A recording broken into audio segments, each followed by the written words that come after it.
masih aja nyusahin orang tua. Banyak dosa kita teman-teman semua pada kedua orang tua kita.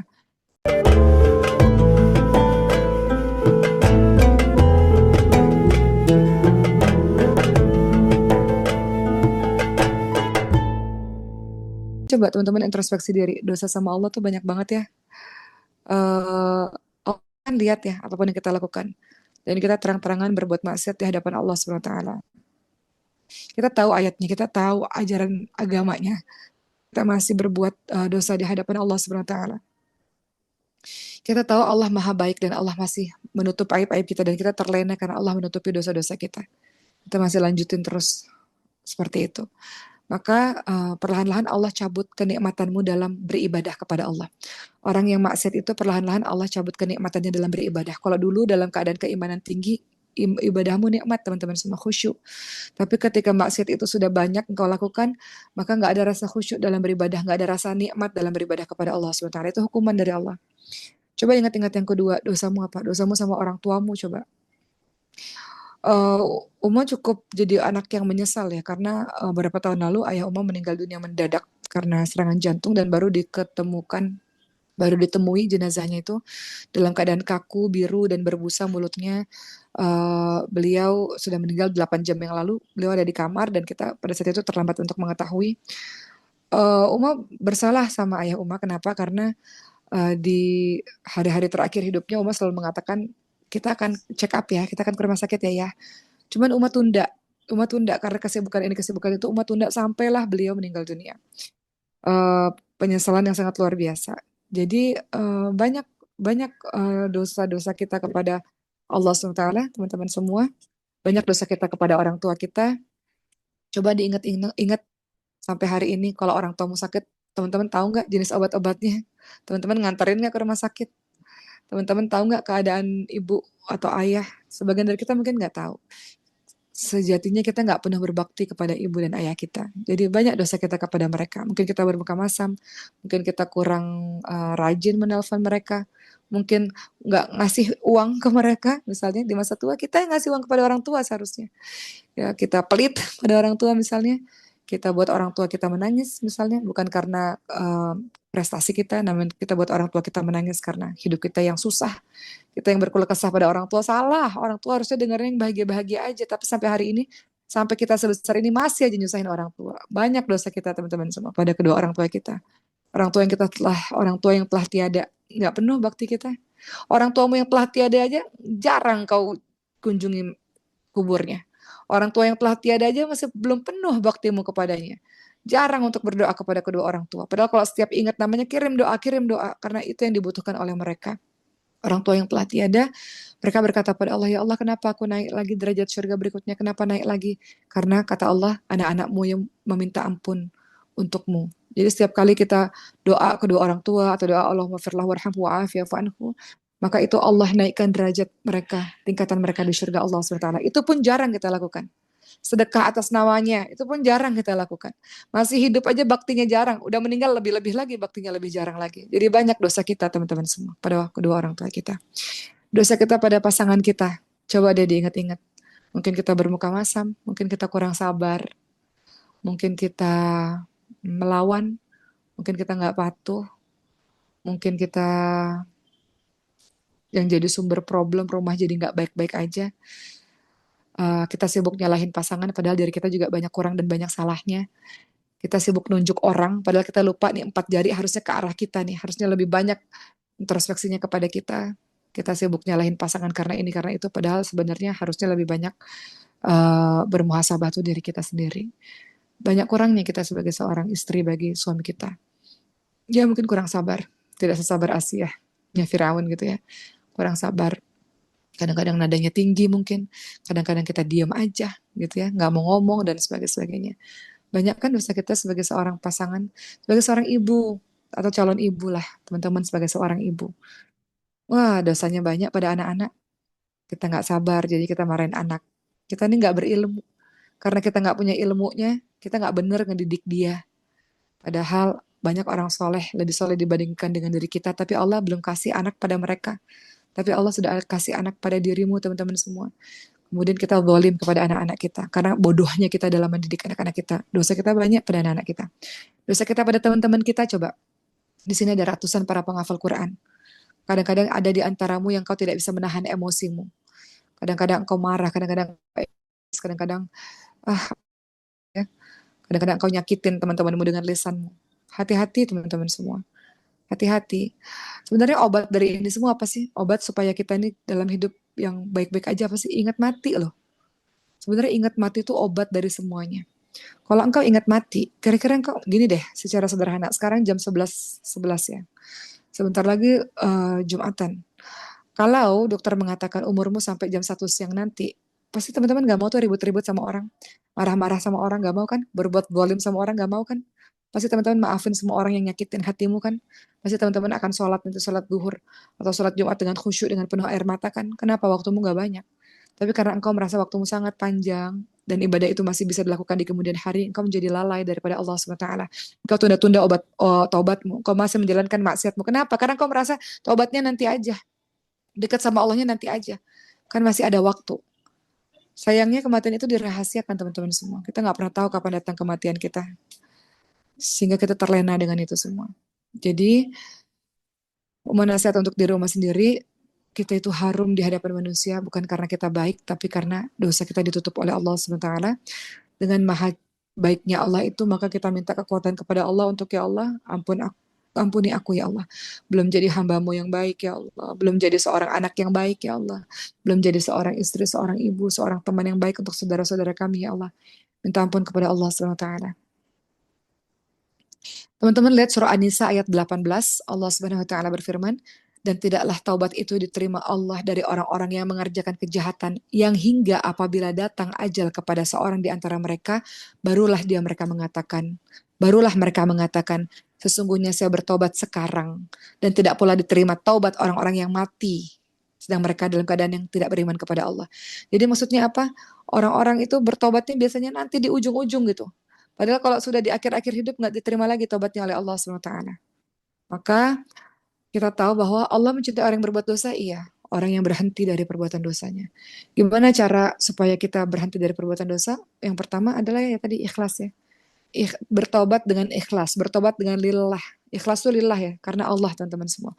Taubatnya itu bukan untuk ria, taubatnya itu bukan untuk tujuan duniawi, bukan untuk terlihat solih di mata orang, tidak. Taubat itu karena ikhlas. Lihat surah An-Nisa ayat 146. Kecuali orang-orang yang bertaubat dan mengadakan perbaikan dan berpegang teguh kepada Allah dan tulus ikhlas mengerjakan agama mereka karena Allah SWT, mereka itulah orang-orang yang akan bersama-sama dengan orang-orang beriman dan kelak akan Allah berikan kepada orang-orang tersebut pahala yang besar. Ya, jadi taubatan ikhlas. Kedua, mengakui dosa di hadapan Allah. Taubat itu tidak akan pernah sah kecuali kalian mengakui perbuatan dosa kalian di hadapan Allah Subhanahu wa taala. Penyesalan itu kata Rasulullah, penyesalan itu adalah taubat. Jadi menyesal itu sendiri adalah taubat. Ketiga apa? Meninggalkan kemaksiatan. Meninggalkan kemaksiatannya. Betul-betul berhenti dari perbuatan maksiat tersebut. Gitu teman-teman semua. Ingat bahwa Allah menerima taubat seorang hamba sebelum nafasnya berada di kerongkongan. Masih diterima taubatnya. Tapi masalahnya kematian dirahasiakan oleh Allah. Kita nggak pernah tahu teman-teman semua. Seringkali Umar safari dakwah tuh. Biasanya pesawatnya goyang gitu ya, turbulen gitu. Umar kadang-kadang mikir, apa saya mati di sini ya Allah gitu. Atau pada saat Uma operasi sesar gitu ya, apa saya mati di sini gitu. Jadi banyak hal yang kita nggak pernah tahu kapan kita mati. Tapi pada saat itulah Allah udah nggak terima taubat kita lagi. Dan Rasulullah juga ingatkan, hijrah tidak terputus sampai terhentinya masa untuk taubat. Dan taubat tidak terputus sampai matahari terbit dari sebelah barat. Taubat terus. Masih ada kesempatan untuk taubat. Mumpung masih ada usianya gitu ya. Teman-teman lihat dalam surah Hud ayat ke-112, surah Hud ayat 112, surah Hud itu surah ke-11.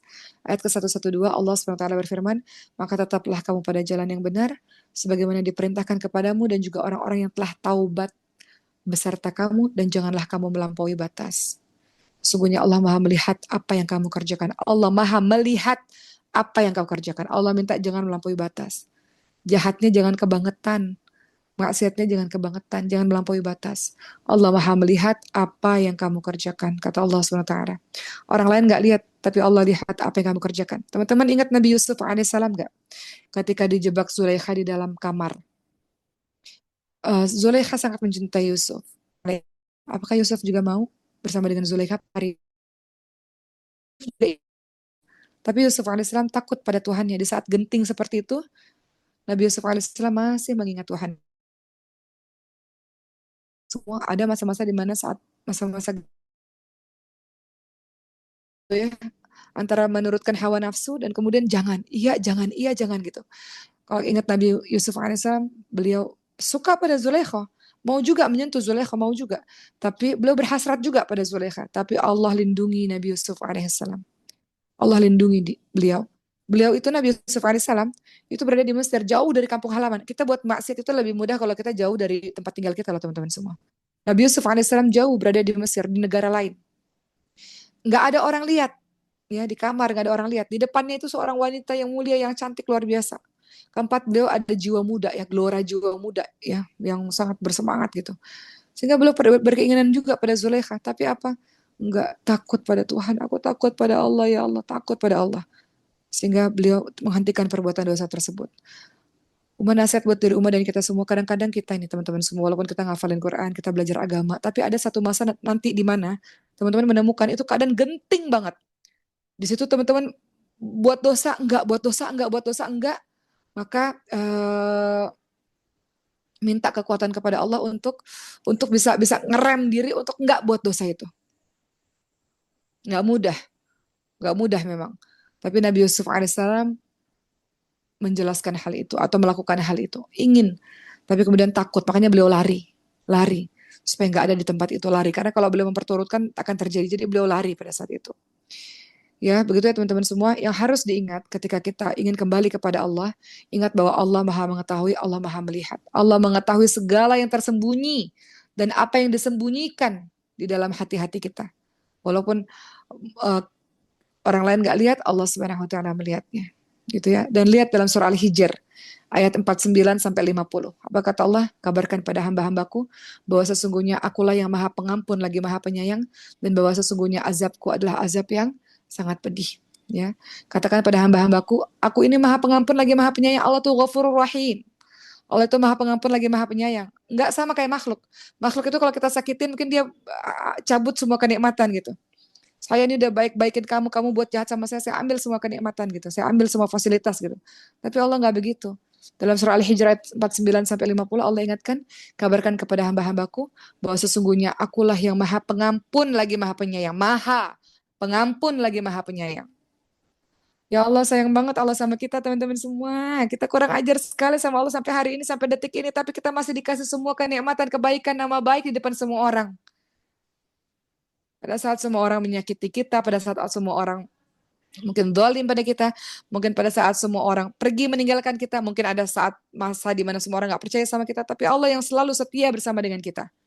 Umar selalu bilang apa? Allah nggak pernah ninggalin kita, kita yang ninggalin Allah Subhanahu Wa Taala. Jadi bagi teman-teman yang sudah jauh pada diri, Umar mengatakan pada diri yang sudah jauh, balik lagi. Supaya ketika baca Quran nikmat, supaya ketika doa nikmat, supaya ketika sholat menetes air matamu di hadapan Allah Subhanahu Wa Taala. Karena maksiat itu menghalangi hatimu yang lembut itu jadi keras sekeras batu. Tapi kalau hatimu bersih, ketika engkau banyak melakukan ibadah-ibadah, maka hatimu lembut ya teman-teman semua ya. Mudah kita menangis di hadapan Allah Subhanahu Wa Taala. Ingat bahwa semua dosa itu adalah buruk dan penghalang terkabulnya doa. Penghalang kau mendapatkan berbagai macam kebaikan. Maka tinggalkan tempat-tempat kemaksiatan, tinggalkan teman-teman yang buruk yang biasa membantu kita dalam berbuat dosa, dan kemudian berhijrah, mulai berubah menjadi lebih baik. Umar tadi katakan, pengingat terbaik adalah kematian. Kullu nafsin dha'iqatul maut, dalam surah Al-Anbiya 35. Setiap yang bernyawa pasti akan mati. Dan cukuplah kematian itu menjadi penasihat terbaik untuk dirimu, teman-teman semua. Kadang-kadang teman-teman harus takziah ya, datang ketika orang meninggal dunia, datang ke kuburannya kah, atau takziah datang untuk menghibur hati orang-orang yang meninggal dunia. Kenapa? Untuk mengingatkan kita bahwa kita akan juga kembali kepada Allah sama seperti mereka. Kematian adalah nasihat terbaik untuk kita jadi hamba yang dicintai oleh Allah SWT. Orang-orang yang ingat mati, dia akan beribadah dengan khusyuk, dia nggak akan berbuat zalim, dia akan mempersiapkan dirinya untuk pertemuan kepada Allah Subhanahu wa taala. Itu ya teman-teman semua. Jadi hari ini dalam surat Tahrim ayat 8 yang seperti teman-teman tahu, Allah sudah ingatkan, ya ayyuhalladzina amanu tubu ilallahi taubatan nasuha, bertobat kepada Allah dengan tobat yang sungguh-sungguh.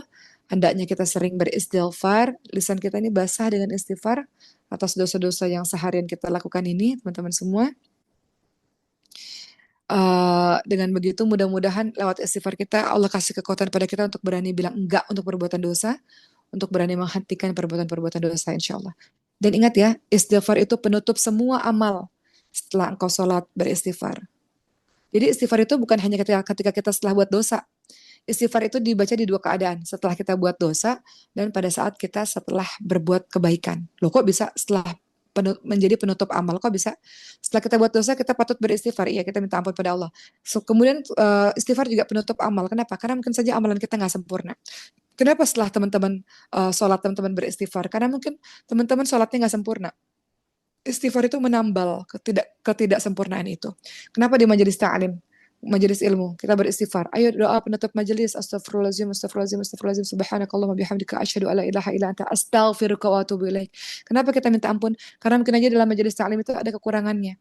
Majelis ilmu itu ada kekurangannya. Jadi, kalau mau dicintai oleh Allah, senantiasa beristighfar di lisan, saat kau berbuat dosa atau selesai berbuat dosa itu, dan kemudian sebagai penutup semua amal. Penutup semua amal, tutuplah dengan istighfar kepada Allah SWT. Gitu ya. Jadi insya Allah mudah-mudahan apa yang Uma sampaikan secara sederhana ini ada manfaatnya untuk kita semua. Rasul hanya ingatkan, perbanyaklah kalian mengingat memutus kelezatan yaitu kematian yang membuat kalian akan menjadi tawadu, rendah hati, berhati-hati dalam setiap perkataan dan perbuatan, khawatir, zalim dan menyakiti orang lain. Kemudian menjadi hamba yang bergetar ketika melakukan perbuatan dosa. Hati-hatilah teman-teman. Kalau hatimu udah gak bergetar lagi ketika berbuat dosa, berarti hatimu sudah mati. Tapi sepanjang hatimu masih bergetar, hatimu mungkin masih sakit, masih bisa diobatin. Gitu ya. Mudah-mudahan dengan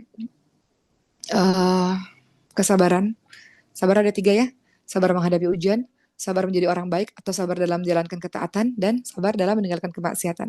Mudah-mudahan dengan sabar dalam meninggalkan kemaksiatan, insya Allah, Allah buat hidupmu jadi lebih mudah, jadi lebih ringan. Kenapa saat ini hidupku susah? Kenapa pusing dan sebagainya? Karena ada maksiat yang masih engkau lakukan sampai hari ini, yang mana Allah minta engkau senantiasa bertobat kepadanya insya Allah. Karena amal-amal soleh akan menenteramkan hatimu, dan maksiat akan menggelisahkan hatimu. Dosa adalah segala sesuatu yang menggelisahkan hati dan kita tidak ingin orang lain tahu. Tapi amal-amal ibadah menenteramkan hatimu, meringankan hidupmu, dan membuat hidupmu baik-baik dan bahagia. Itu karena amal-amal soleh yang kau lakukan.